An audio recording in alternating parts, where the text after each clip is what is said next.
the greatest leader who ever lived.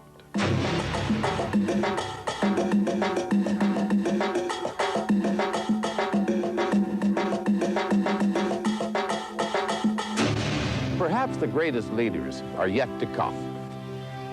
The problems confronting the next generation will require greater vision, commitment, and inspiration than we may have ever known before.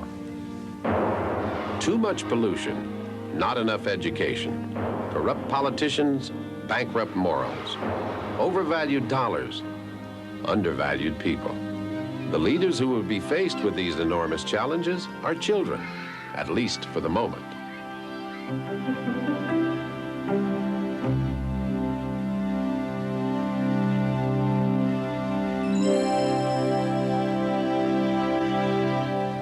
It can be frightening to think of today's young people becoming our leaders when the kids you see on the news all seem to be drug-addicted gang members, and the kids at the mall seem more interested in improving their wardrobes than improving the world. But there are hundreds of thousands of young Americans already preparing to take the reins of leadership, kids who will fill you with hope. Hate crimes have been rising at a rate of 20% a year, and racism seems unchecked. But there's hope.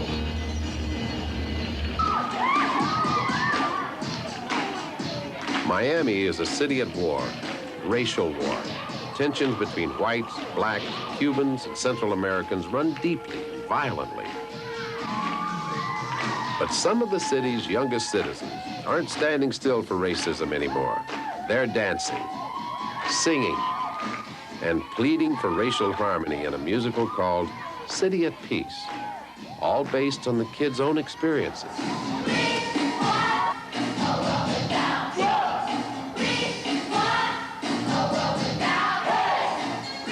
The extraordinary young woman who helped these kids find and raise their voices is their 18-year-old leader, Katie Christie. Katie started the performing group, Peace Child Miami, as a new chapter of an international organization which uses music to foster social change. Each year, she stages a new show and another 100 kids begin a dramatic evolution. The purpose of my life is to create a better world for myself and for my family and all my friends. The way I have found to do that is through Peace Child. Katie's work in fighting racism is rooted in her own rainbow background. Adopted by a Greek father and Jewish mother, she was told that her birth parents were Hispanic and Irish, but she looks black. So she's encountered bigots of many colors. I think about when I was a kid and how I felt inside. There was just this fire burning inside. And it's still there, and I still feel it. And I've changed because I know what to do with it now. Can I have everybody on the stage? Miami right now is a very tense city. I got 100 kids together because they felt that tension. They were all, segregated, the black people, the Latin people. And by the end of the first day, everybody was hugging. They opened up. They were ready. They really want for things to change. Hello! Let's go! I know a lot of them have been involved in drugs. A few of them have been involved in gangs. Oh, hey, man, what's up? I haven't seen you in the longest. Quitting a gang is not as easy as you think. It's pretty hard. When my gang leader died, it was kind of like very sad. We all went out together and he got shot. So the rescue picked him up and I was in the rescue with them and they took us to the hospital.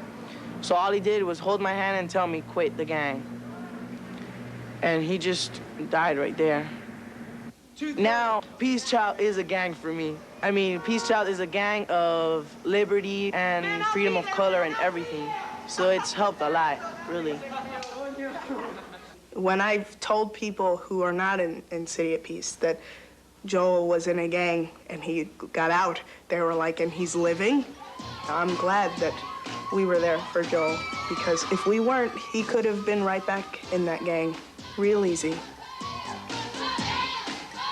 I've been able to see a change in me, because there were people in the show that I could tell you personally I didn't have a great outlook on when I first met them at the audition. But like Katie taught us, you will learn to like these people, not because you have to, but just because you'll notice that they're not all bad and you're not all good. After months of perfecting their heartfelt appeal for a world without racism, drugs, and gangs, it all comes down to one night and the performance of City at Peace. Guys, I just want you to know that you guys are gonna be great. You've worked so hard and you've already learned the lesson. You have already done everything that we came here to do. Look at you guys. We're proving a point right here. I just want you all to know that I love each and every one of you more than you know. And good luck. I love you, okay?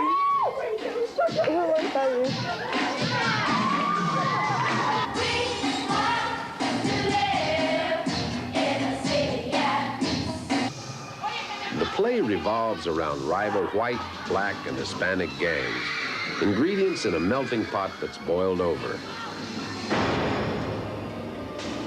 Ultimately, the young warriors are brought together by the innocent love of two children and the moving pleas of a girl whose best friend was killed by bullets of racial hatred.